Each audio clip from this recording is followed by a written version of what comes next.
Golden Radio Hour.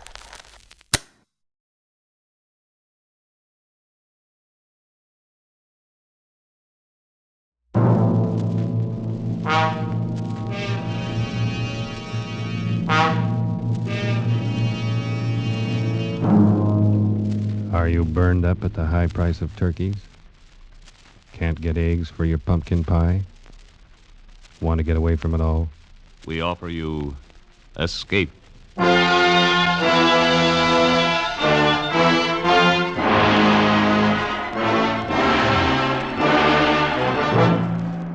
You're trapped in a remote valley of the Andes, walled in by sheer rock precipices, and surrounding you, closing in on you, is a band of blind men who want your eyes.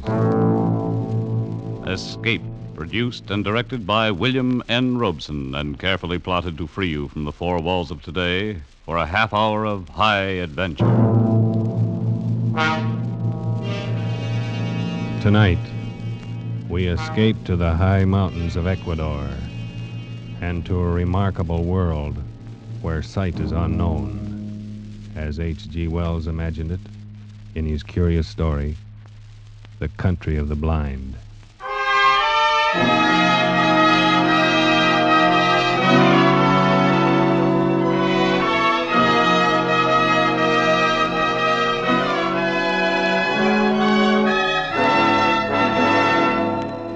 My name is Ibarra. I am a mining engineer in Quito, Ecuador, high in the towering Andes. And up until a year ago, my chief sport was mountain climbing. My last climb was an attempt to scale the remote and forbidding peak of Pariscotopetl, a 20,000-foot crag unconquered by man. It is unconquered still. 3,000 feet from the icy summit, our party turned back and fled for their lives. All of us escaped except one, a guide named Nunez, who slipped and fell over the precipice, disappearing into the vast chasm that yawned 10,000 feet beneath us.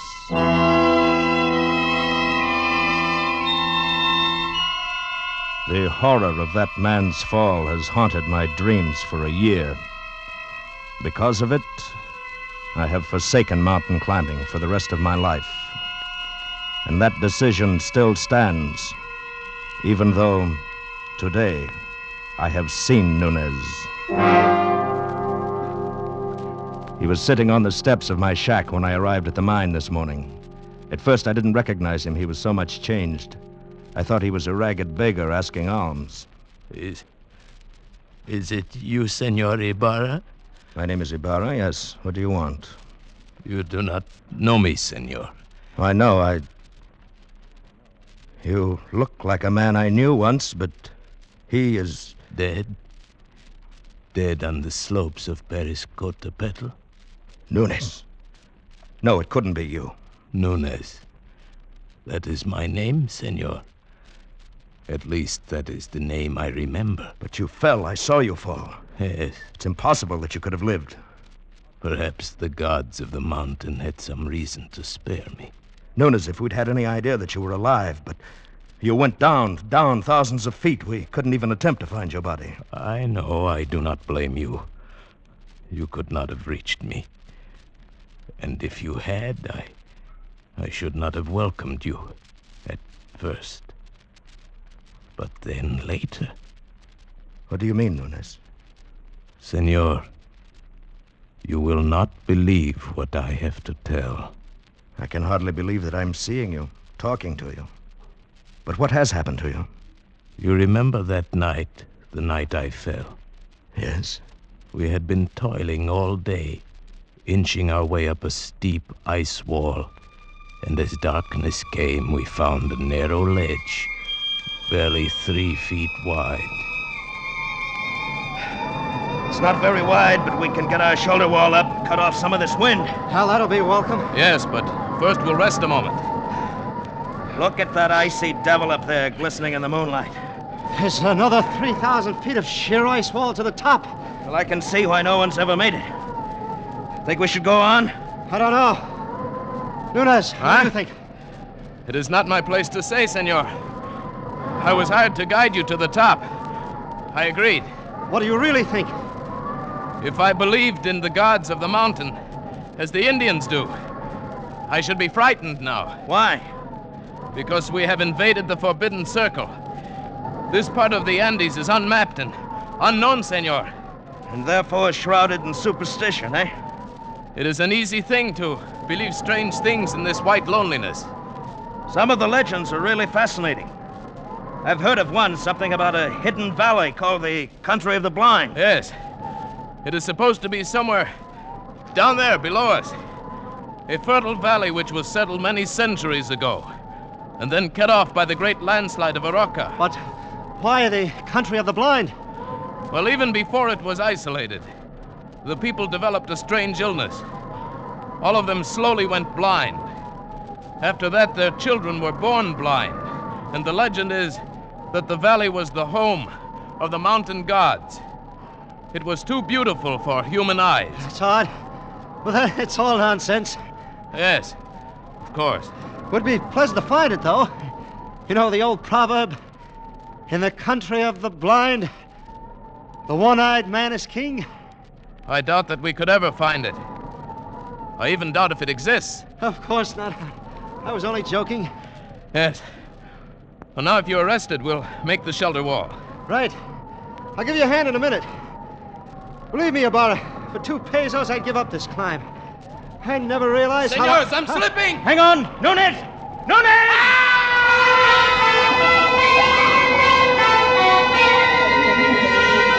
In one horrible instant, my foot had slipped on the treacherous ledge and I'd gone over, falling far out into the icy black night, falling down, down. I fell perhaps 1,000 feet. Then I felt a heavy stinging impact of snow. I'd fallen on an almost perpendicular snow slope. And now I was sliding, down, down, tumbling over and over. And then suddenly I realized that my own motion had almost stopped. And it was the snow that was moving. I was riding an avalanche. At almost the same moment, I went over the second precipice. It was higher than the first, much higher, perhaps 4,000 feet. I fell with the snow for what seemed minutes, every second expecting the terrible final impact. But the impact never came. Miracle of miracles, that sheer wall blended almost imperceptibly into another steep snow slope. And again I was sliding. Gradually, as the arc of the slope curved away, I felt myself slow down. And finally I rolled to a stop and lay still. When I awoke, it was morning, and I was covered with snow. I shook off the cold white blanket on my chest and rested a moment. And then I rolled over on my back and looked up.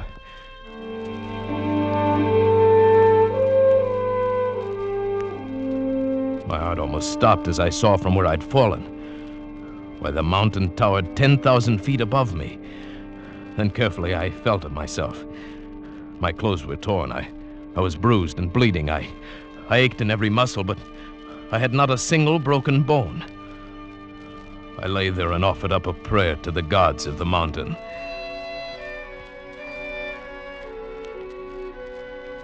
Far below me lay a lush valley sparkling in the morning sunlight. I could see the stately trees and the green meadows fresh with dew. I started down the mountain, but it was still an arduous descent. The farther down I got, the more I realized the beauty of the scene. Why, this was a hidden paradise I'd fallen into, and I was the first man ever to see it. So I thought, but I was wrong. I realized that first when I saw the cultivation in the meadows, and then the walks, well-kept stone walks laid in a symmetrical pattern all over the valley. And then I saw them. There were men and women lying under the trees and resting in the fields.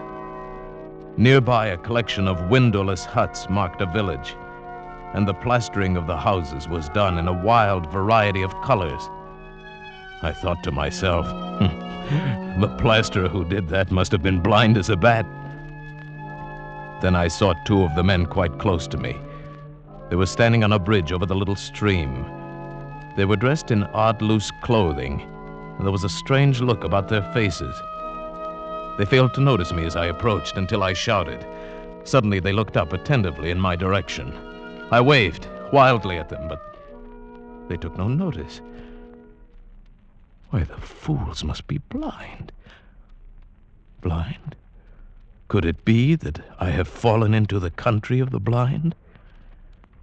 In the country of the blind, a one-eyed man can be king. Hello there. You needn't be afraid. I won't hurt you. I come in peace. It is a man, or a spirit come down from the rocks. Oh, I'm a man, all right. Just like you, but I've had a miraculous escape, and now I find myself here in your valley. Valley? Valley? Come hither. Let me feel of you. Yes, certainly. Here, my arm. Is my face? You see, I am a man, like yourself. Here, feel my lips. They move with speech. Oh, careful there. Gently, those are my eyes. Eyes? Eyes? That is strange. Feel this Correa. Yes, I feel. Careful. Feel the eyelids flutter? He is but imperfectly formed.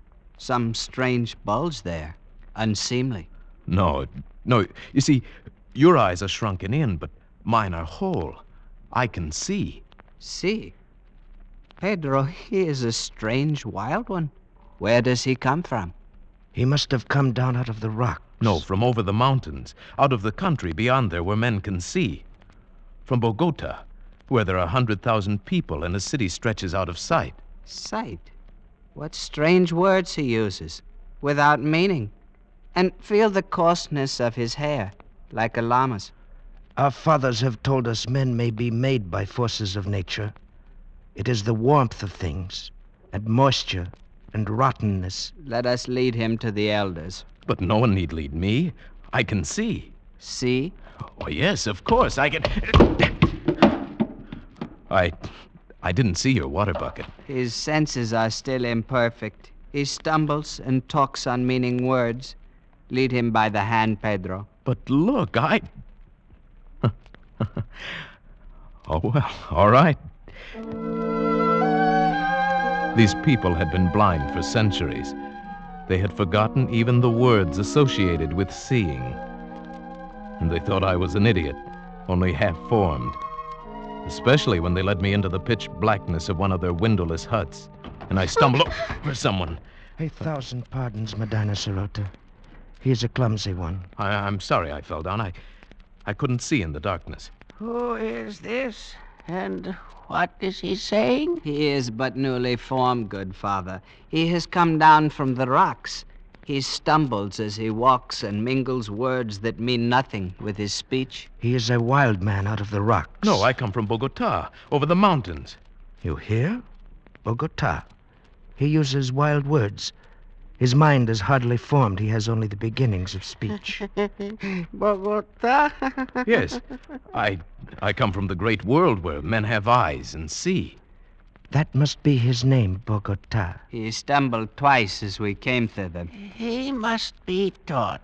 No, you don't understand. I can see, but not in the dark. To you, darkness or light is all the same, but to me, to us who can see, to us outside in the world beyond the mountains... Mountains? What are mountains? Very well, then, beyond the rocks. There is nothing beyond the rocks. That is the end of the world. Oh, but surely you must realize the sky above covers more than just this valley. Sky? Above? There is nothing above but the roof of rock. He is very raw, my children. He shall have to be taught from the beginnings. Now take him away. Feed him. It shall be done, good father. But guide him. See that he does not stumble over my daughter again. Do not fear, Father. I shall guide him myself and feed him. Very well. Come, take my hand. Thank you. It'll be a pleasure to get outside again, out of this darkness. Come this way. Yes. What is your name? Medina Sarote. Mine is Juan Nunez. Oh, Oh, sunlight. Oh, this is better. And now I may look at you. Why, you're beautiful. I cannot tell you what a wonderful thing you are to see. Please, you must be careful. Why? If you do not learn quickly and cease speaking such strange words, they may not be so kind to you. They might be angry. They might even destroy you.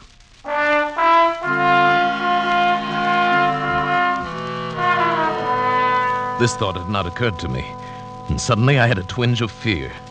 Still, the proverb kept running through my mind. In the country of the blind, a one-eyed man is king. But try as I would, I could not make them understand my wonderful gift of sight. They thought me stupid and untaught, almost an idiot. Day by day, I learned their peaceful ways, but they could not learn mine. It was beginning to get on my nerves. Theirs too, perhaps. Bogota? Bogota, come hither. Bogota, you move not. No, and I won't, you old beetle. I'll show you. I'll leave the path. Bogota, trample not on the grass. It is not allowed. How did you know I stepped on the grass? I heard, of course. Heard, but I didn't make a sound. Why do you not come when I call you? Can you not hear the path as you walk? I can see it. There is no such word as see. Cease this folly and follow the sound of my feet. Oh, my time will come. You will learn. There is much to learn in the world. Has no one ever told you in the country of the blind, the one-eyed man is king? Blind? What is blind? Oh, never mind. Bogota, I must warn you.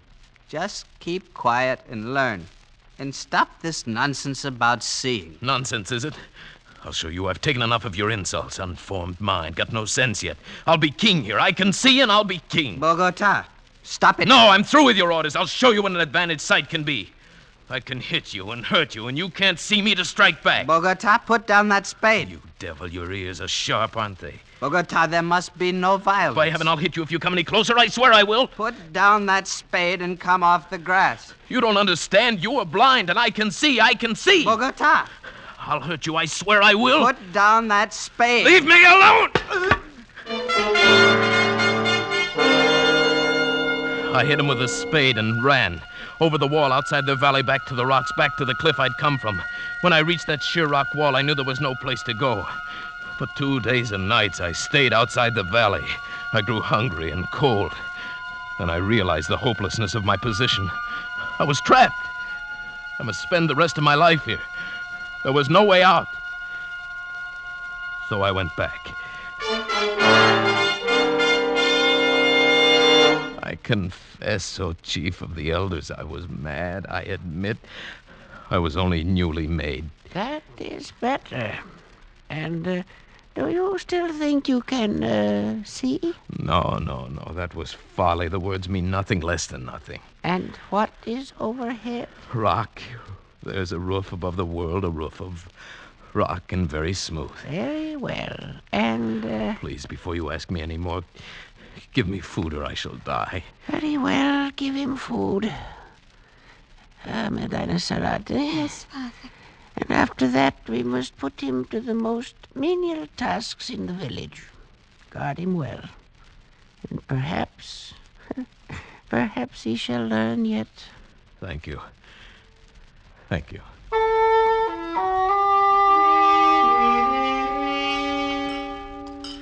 Oh, that is better. You are kind, Medina Sarote. Very kind. I am glad you came back. You are? If they were all like you, I should never have run away. What was that word you said I was? Beautiful. You are. Well, even your eyes, they're not shrunken depressions like the others. It means something nice, beautiful. Something very nice, Medina Sarote. Tell me, why is it you have no husband? I have a disfigurement. These long hairs. Oh, your eyelashes? Oh, but they're beautiful. They are considered a disfigurement. You're the most lovely girl in the valley. But they wouldn't know, would they? You have no lover? No. Medina Sarote, what do you think of me? Do you think of me as an idiot like all the rest do? Oh, no. No, you have much to learn, but you will learn it, I'm sure. And you are kind and gentle, and your voice is soft. You speak words that are soft and warm. No one has ever spoken such words to me. Then I shall speak them often, Medina Sarote. You are the only one in this valley, in this whole world I care for.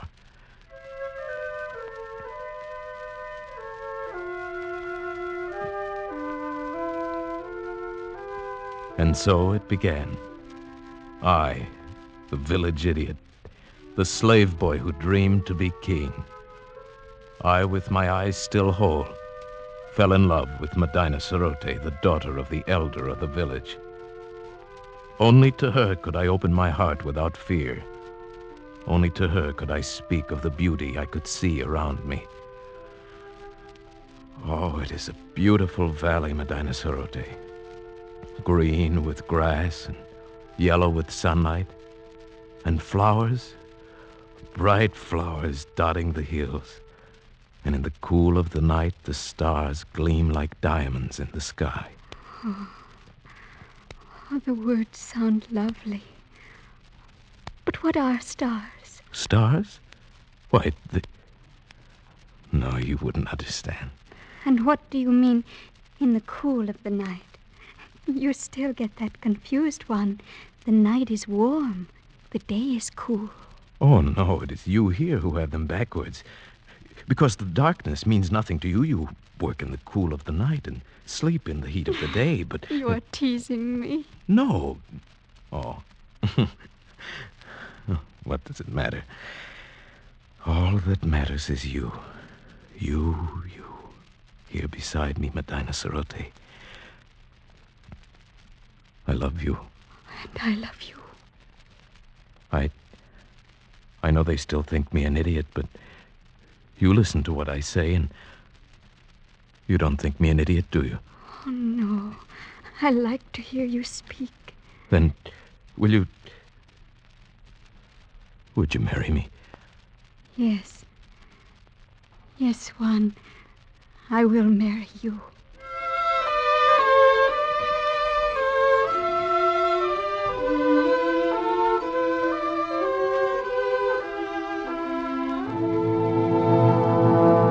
No, I will not have it. But, Father... He is an idiot. He has delusions. He cannot do anything right. But he is getting better. He's better than he was. And he is strong and kind. Stronger and kinder than anyone in the world. And he loves me. And I love him. No, I will not have it. Great sire, if you please. What is it, good doctor? I have examined Bogota, and the case is clear to me. I think very probably he might be cured. Huh? And how might that be done? His brain is affected by something. I believe I know what it is. Those queer things he calls eyes. Where we have but an agreeable depression, he has great lumps, with flaps over them that move and long hairs. Consequently, his brain is in a constant state of irritation. But what can be done to cure him? A very simple surgical operation. Remove the cause of the irritation. We will merely cut out his eyes.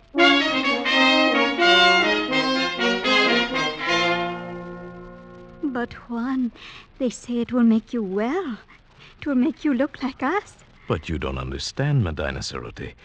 My world is sight. You would not want me to lose my most precious possession. I don't know. There are so many beautiful things to see. The flowers, the far sky with its drifting clouds, the sunsets, the stars. And you. If only just to see you it is good to have sight. And I would never see you again. Juan, I love to hear you say these things, even though I know it is just your imagination. But, my dear, these things are real. No, they are fancies. This is real. If you will let them cut out your eyes, we can be together always. Then you want me to? Oh, if you would. If only you would. What else can I do? My dearest one. My dearest, with a tender voice. I will repay you. Oh, Medina. Be brave. And carry my voice in your thoughts. Now I must go. And tomorrow, Yes. tomorrow will be forever. Goodbye. Goodbye, Medina.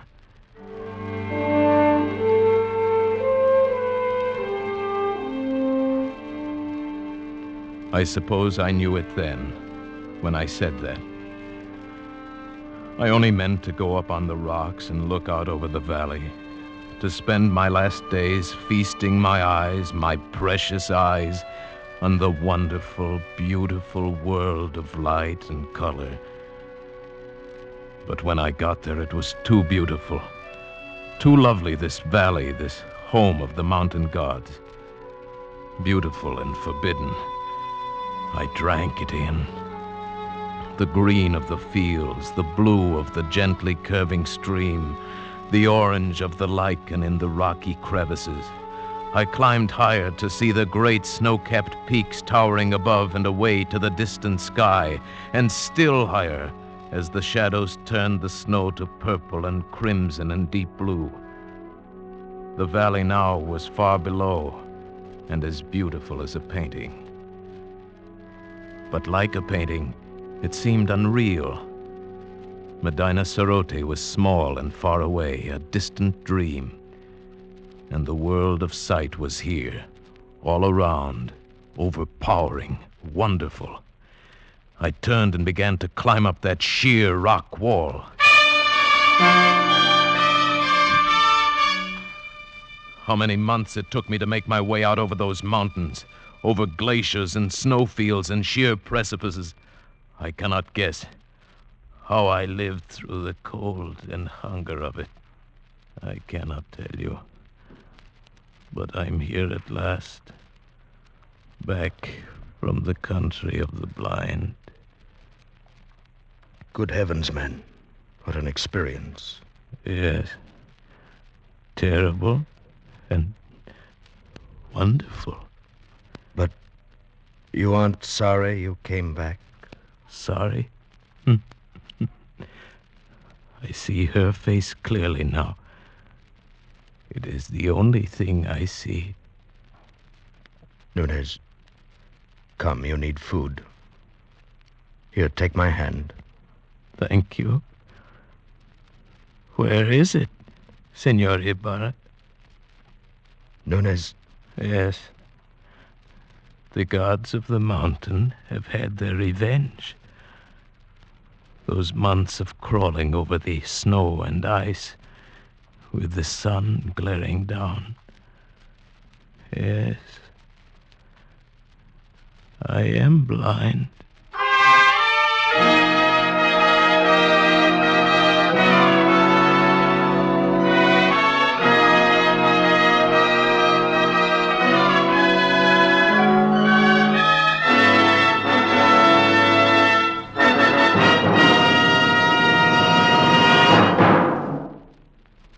Escape is produced and directed by William N. Robeson, and tonight presented The Country of the Blind by H.G. Wells, adapted for radio by John Dunkel, with Paul Frees as Nunez, Peggy Weber as Medina Sarote, Bill Conrad as Ibarra, and Harry Bartel as Correa. The special musical score was conceived and conducted by Cy Fewer. Next week, when you're tired from a hard day at the office, or your back aches from bending over a hot stove, next week at the same time, when you want to get away from it all, we offer you Escape. this is CBS, the Columbia Broadcasting System.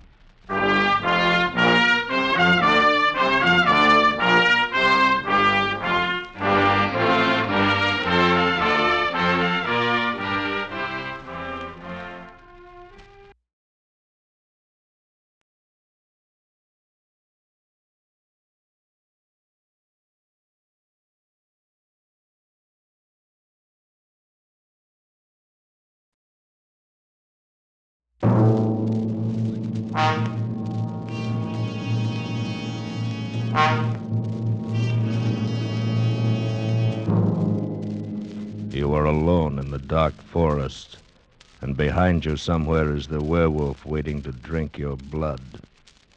And you desperately desire the impossible, to escape.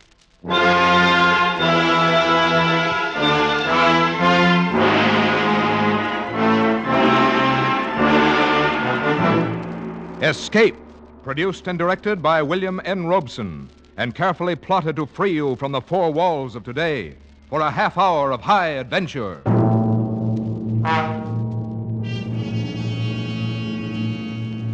Tonight we escape to the backward world of Eastern Europe, where ancient superstitions still live in the minds of men. Tonight we escape with Geoffrey Household's grim story, Taboo.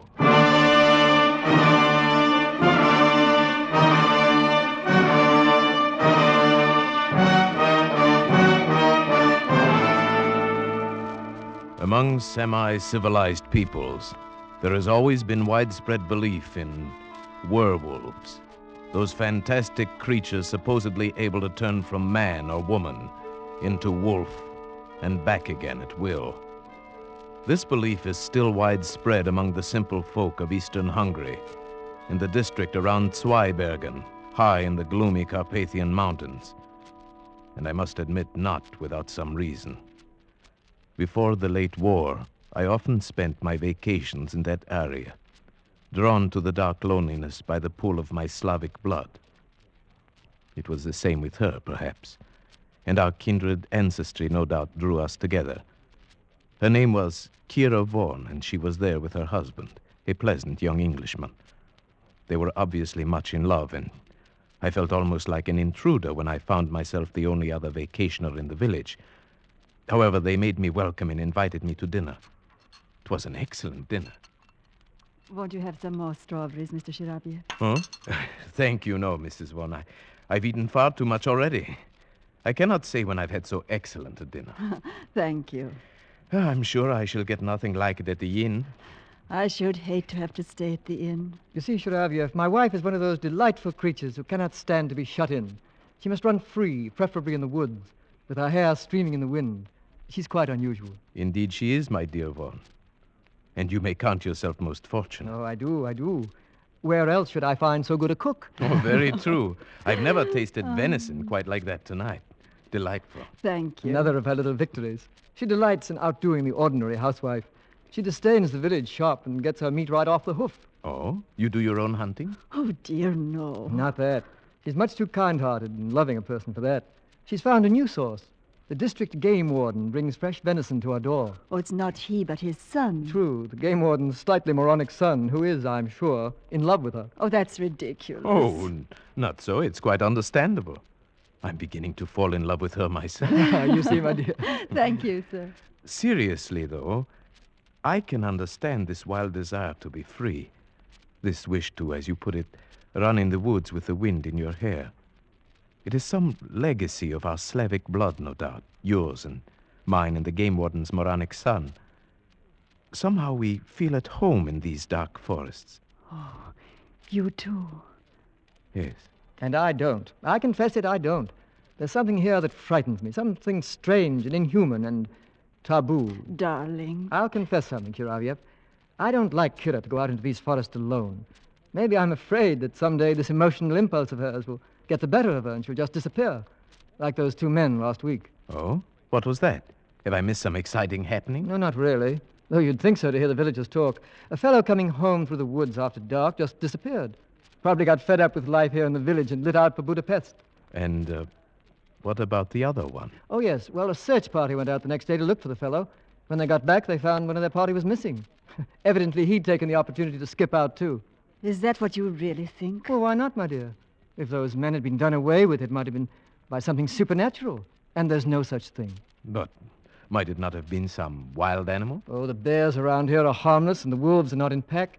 At any rate, there would have been some sign, some blood, track, something. There was nothing. They simply disappeared, vanished, skipped out. Richard, how can you be so callous? You see the paradox? My wife, who loves the woods, believes the fantastic tales of the villagers. I, who confess to finding the woods strange and frightening, do not believe them. Perhaps it is because you are frightened that you are afraid to believe them. What do the villagers say? Well, you know this district well enough. They're talking of werewolves and such tommy rot. Oh, it's utterly fantastic. Yes, to you, an Englishman, it would be. And it isn't to you? Fantastic, yes, I suppose, but perhaps Mrs. Vaughn and I, who feel at home in this forest, can understand and believe such fantasy a little more easily than you. Yes, I remember many times as a child. I dreamt of being an animal. I thought then that I would love it.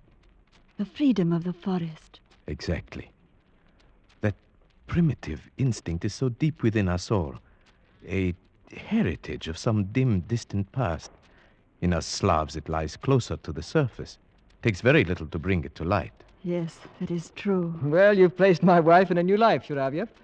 You'll have me suspecting her of changing into a wolf and running out to the forest to murder people. Oh, please, Vaughn. You take me too literally. And besides, it is a shame to spoil so delightful a dinner with so gloomy a conversation. Right. Shall we go into the living room? There's a cheerful fire in there. Oh, yes? What is it, Frida? Beg your pardon, sir. But a message just came from the village. Oh? What is it? They want you and Mr. Shiravyev to come down there now. They're organizing another search party. What? Yes. There's another man missing. Kira! Catch her, Shiravyev. She's fainted.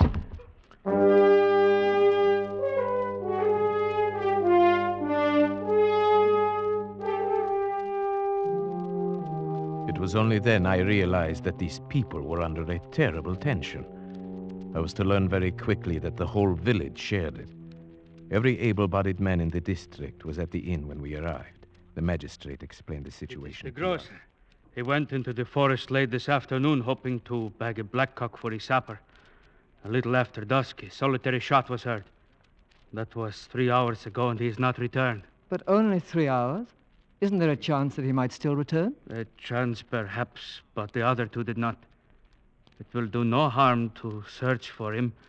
We may still be in time to save his life.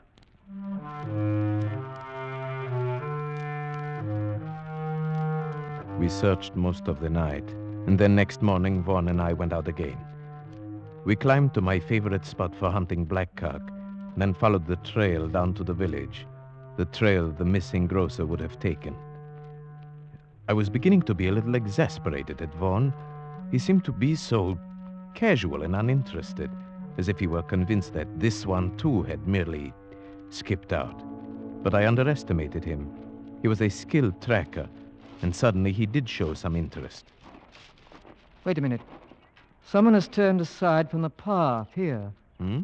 He was in a hurry. I wonder why. I think you are right. There are some broken branches. Why? Why here? It's hardly likely anyone would go plunging into that thicket unless he had a reason. Wait. See that big white rock behind the thicket? When you're being followed, it's comforting to have a clear space around you. You'd feel safe up on top of that rock with a gun in your hands, if you got there in time. You may be right. Let's go up. Righto. We forced our way through the underbrush to the rock. It was 30 feet high on the downslope side, and a hot spring at the foot of it bubbled out of a cavity scarcely 2 feet wide. We made our way up to the slope, around it, and came out on top. There was nothing there except for some ivy in the cracks, and one small, stunted tree. Aha! Look at that. Where? The tree. The entire base has been shattered by a charge at close quarters. Perhaps that was the shot that was heard. You're right, it must be. They say there is always a tree between you and it. What do you mean, it? The werewolf. Well, this must have been a baby one then. That mark is only 6 inches off the ground. No. I think the man's gun went off as he fell.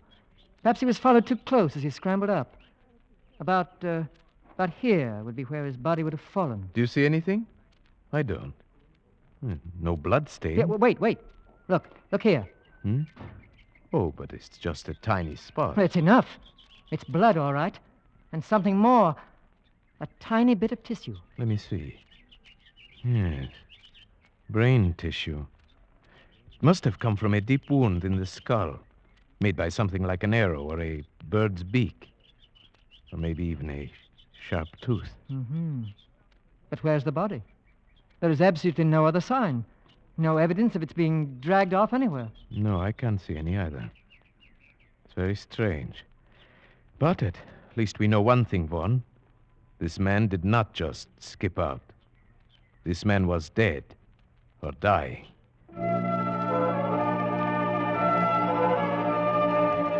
When we brought our information back, the excitement of the village mounted. The peasants crossed themselves, and at the inn, the old tales were being told. That's old Weiss, the game warden, talking now. And Josef Weiss, his son, beside him. The moronic son? Yes. The old man is a character, too. Listen. The biggest one my grandfather had seen, and it followed him in the forest. Time after time, he met it at twilight outside his cabin, and time after time, he fired at it point blank, but he couldn't hurt it. Then he pounded a silver penga and loaded his gun with it. One shot and the wolf disappeared. But next day, they found Heinrich the cobbler dying in his house with a beaten silver coin in his belly. Fools! You believe such stupid talk? Joseph! My grandfather used to tell the same story. Only when he told it happened to his grandfather. Anyone can see it didn't happen at all. Such things can't happen. Joseph, you call your father a liar? I do. Well, far from being a moron, Joseph seems to have more sense than the others. Perhaps. Joseph, you're not afraid of this werewolf, then, eh? I? No. Why not? The whole village is frightened. I'm used to walking alone in the woods at night. You've got to be a part of the forest, then you'll not be afraid of it. You do believe in werewolves, then, eh? I don't say a man can turn into a wolf, no. But I can understand why he'd want to. Your theory again, Sharavyev. Yes. I think I understand that too, Joseph. But what does it feel like? It feels as if the woods had got under your skin, and you want to walk wild and crouch at the knees. Yes. I think he's perfectly right. And you explain it by some primitive urge? Possibly. There may be many reasons. Physical hunger could be one. We sometimes forget that man was once a fleet-footed hunting animal with all the necessary instincts. Hunger? Yes, we all know about that. About what it can do to a man. I've been trapped in a cliff for 5 days, I know. None of you have suffered hunger as we did in the prison camp during the war. None of you knows what it is to eat. Joseph, let's not talk about it. He gets so upset remembering. Well, we'll have to go on searching for the body and for the werewolf. You'll not find it. Not until you arm yourselves with silver bullets. Perhaps it is gone now, whatever it is. The search parties may have frightened it away. It wasn't frightened by the first search party. It simply took one of them. Now it is still here. And it will strike again. You may be sure of that.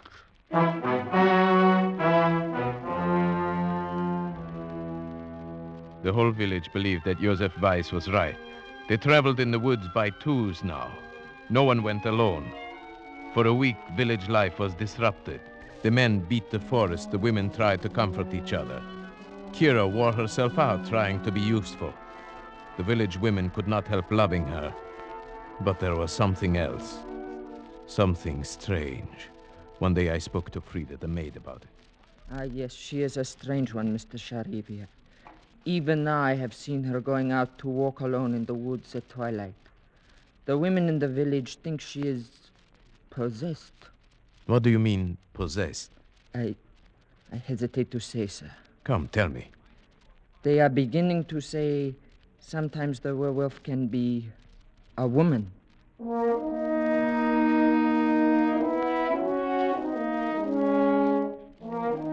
At first, the suggestion seemed so ridiculous to me that I hesitated to speak of it. But then I decided to tell Vaughn before this rumor could reach Kira herself. He was naturally much upset. That settles it, Sharavyev. We've got to do something. Something, yes, but what? There's only one thing we can do. Track down this supposed werewolf. That's what we've been trying to do for a week. How can we It's really very simple. We'll offer him bait. Bait? Who will be this bait? You and I, Sharavyev. If you're game. Why, yes, of course I'm game. Good. But how? Are you going to tie me to a tree and watch out with a gun? That's about right. Only we needn't tie you up. And since it was my idea, you can have first turn with the gun. Are you a good shot? Right. This is no time for false modesty. Yes, I'm a good shot. Very well. It'll be night, and we'll have to shoot with only the moonlight. Where do we go? To the rock? Exactly. And the sooner the better. Tonight? Tonight. And say nothing, absolutely nothing, to anybody. Especially to Kira. I understand. This is between us. Either we win, or we simply disappear.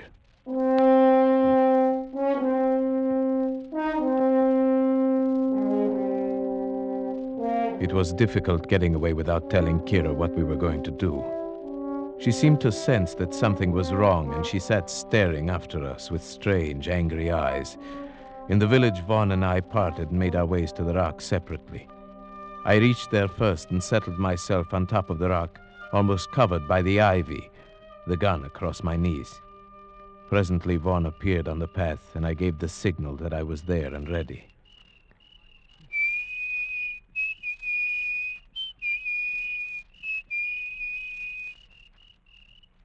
The trap was set. In the eerie stillness of the dark forest, we waited. Vaughn paced slowly on the path. I kept the gun sight trained a yard in back of him as he walked. Minutes passed in silence. Hours went by. Nothing happened. It was almost midnight, the end of our vigil. Vaughn waved his hand and started off down the trail. He would go fast in case he was followed, taking a shortcut down an old timber slide. He'd be in the village in 10 minutes. I was to follow presently. Then suddenly I got an intense feeling of dread. I was alone on the rock.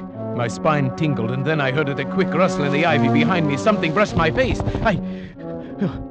It was only a bird. A night bird had lit in the ivy and now swooshed past me and flew away. My nerves were still tingling when I got back to the village.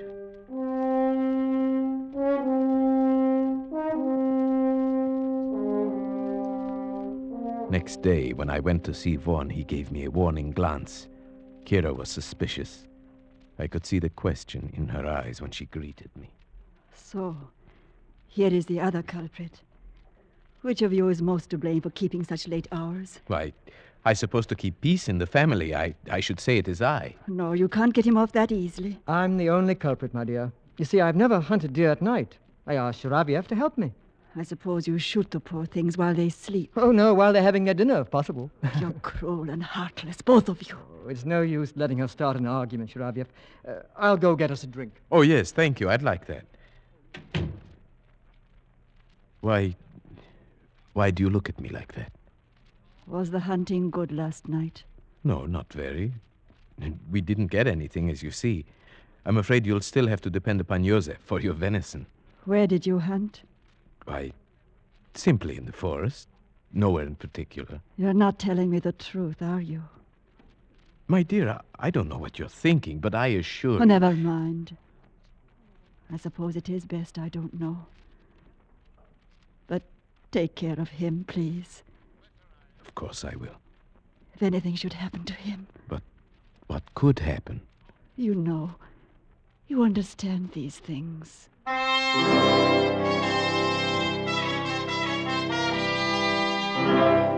That night, I was the bait. And I confess, walking there on the moonlit path, the dense undergrowth pressing close on both sides, the forest all around me, that I felt a strange terror. But nothing happened. Once a bear ambled across the path, paused, sniffed, and disappeared into the brush. Then a little later, I thought I saw a flicker of white in the clearing below, but it never reappeared, and I decided it must have been a ripple of grass in the moonlight. At midnight, we returned to the village, and I was beginning to wonder if our trap would ever be sprung. We must keep on, Sharavyev. I have a feeling that tomorrow night, perhaps, or the next night... I'm game as long as you are, but so far we've only lost sleep. I've got to keep on. Have you forgotten about Kira? The things they're saying about her? No, of course not, but surely these people would not do anything to her. It's not that. It's what it might do to her spirit if she were to hear those insane rumors. She's so sensitive. I don't like to think about it. Then, shall we go out again tomorrow night? Yes. You must come to dinner, though, first. Weiss is bringing down more venison. Kira will want you to come. All right. Till tomorrow night, then.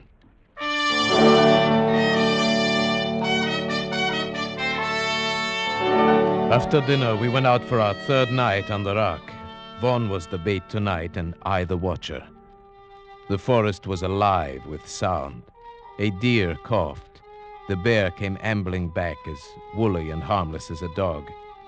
I was watching him when suddenly he paused and sniffed the air, then disappeared into the trees. The animal sounds quieted one by one, and a tense stillness fell over the forest. My hand tightened on the gun, and suddenly I saw it. That flicker of white moving fast through the trees. It was coming up the path toward Vaughn, a soft, bulky white blur, coming surprisingly fast.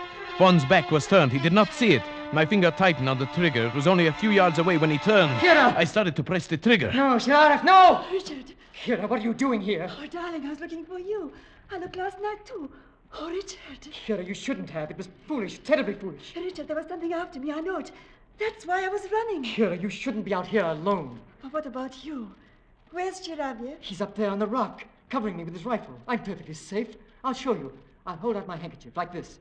Now, Chiraviev, put a hole in that. I stared for a moment at the white square of handkerchief, then at the white of her coat. My lips were dry. My finger felt numb on the trigger. Come on, Chiraviev, the handkerchief. Please, God, don't let me miss. There, you see, my dear? I'm perfectly safe. They went down the path together, and I followed after a moment. 100 yards from the timber slide, I knew I was being followed.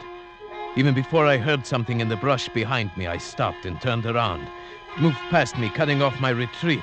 Now I stood alone in terror, but it was still in the brush. If only I could make the timber slide.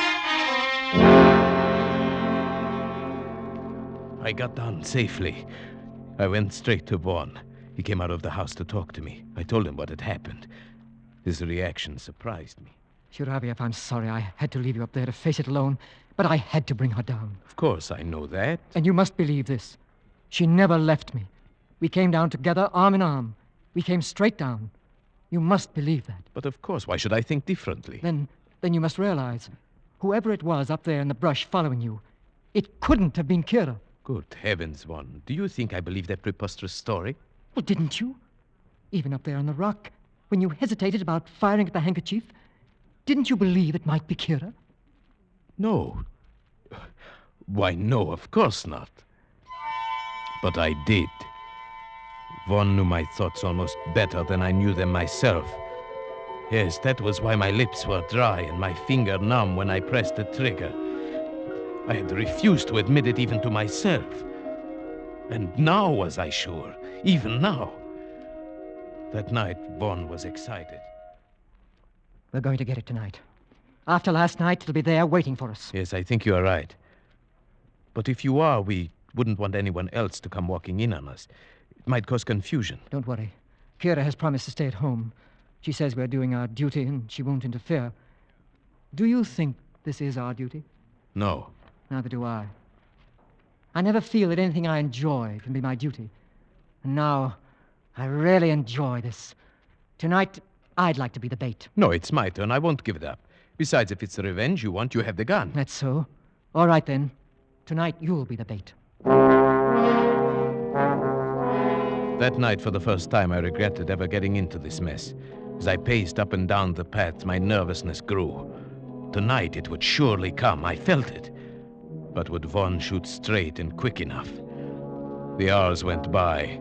Clouds kept scudding over the moon, leaving me in deep darkness for minutes at a time. I was really beginning to be frightened. Then, a fraction of a second before it happened, I knew it was coming. There was a hot breath on my neck, a crushing weight on my shoulder, something hard against my skull, and the crack of Vaughn's rifle. Vaughn! Chiraviev, are you all right? Yes, I think so. What was it? A man, a winged. Come on. I'm going in after him. All right, I'm coming. Vaughn, where did he go? I can hardly believe it, but he went right into this hot spring under the rock. But there's hardly opening enough for a rabbit. He went under the water. Come on. Wait, Vaughn, I'm coming with you. We plunged into the spring, wriggling our way forward, not knowing what to expect. Vaughn held the rifle high above the water, but there wasn't room enough for our heads. We had to hold our breath and plunge forward. Luckily, it was only a few feet. I emerged and took a breath. Then I heard Vaughn fire. Ah, got him. Where? Shine the flashlight. There, at the other side of the cave. Yes. Who would have thought there would be a cave here? Or that anyone could have gotten through that spring. It was a perfect hiding place. Yes, but it does him no good now. Turn him over. Let's see who our werewolf is. Yes. Why? It's Weiss. Joseph Weiss, the game warden's son. Well, why didn't we think of that? We all knew he was not quite sane. More than that, he almost told us. Remember, he said, I do not believe a man can turn himself into a wolf, but I know why he'd want to. Yes, and he described the feeling to walk wild and crouch at the knees. He knew that feeling. He knew it too well.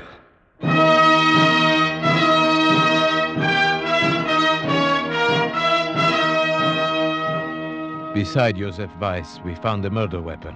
It was a patented animal killer, a heavy iron muzzle that gripped the scalp, a heavy spike that was released by a spring. His hiding place was even more perfect than we had supposed. When the magistrate investigated, he found a passage from that cave which led underground for more than a mile, and finally to the game warden's house, where a ladder led into his cellar. Undoubtedly, Weiss found that dry underground river one day and realized he could use it. Perhaps that is what caused his mind to snap. Yes, it released a long pent-up spring in him, like that weapon he used. He saw that he could run in the woods like an animal, disappearing and reappearing with perfect safety. It even offered a place to bury his victims without a trace. And so your theory proved correct, that there's a murderous, primitive instinct lurking in some people. Yes. Well, it's all explained excepting what he did with the bodies. It would serve no useful purpose to speculate on that now. Yes, I suppose you're right. Kira, you haven't said anything. Why did you have to shoot him? Kira, he was a murderer. He tried to murder Shiravyev. Is it murder when a wolf kills? A dumb animal? Frightened of intruders? Kira! You understand what I mean, don't you, Shiravyev? You understood that night when you shot the handkerchief, just as I have. It might have happened to any of us, you see. Kira, what do you mean? Take me away from here, Richard. Just take me away quickly.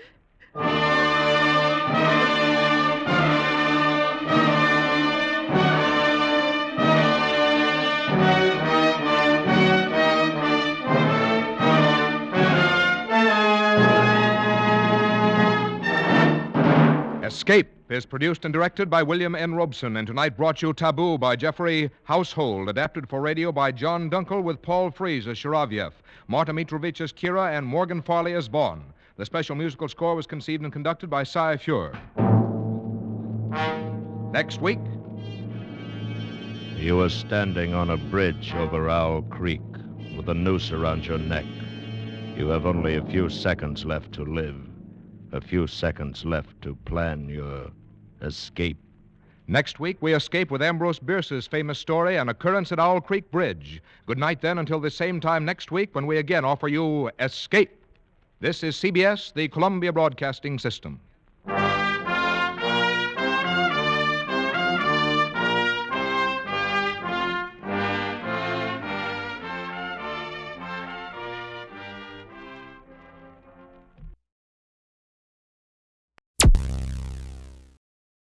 Thank you for listening.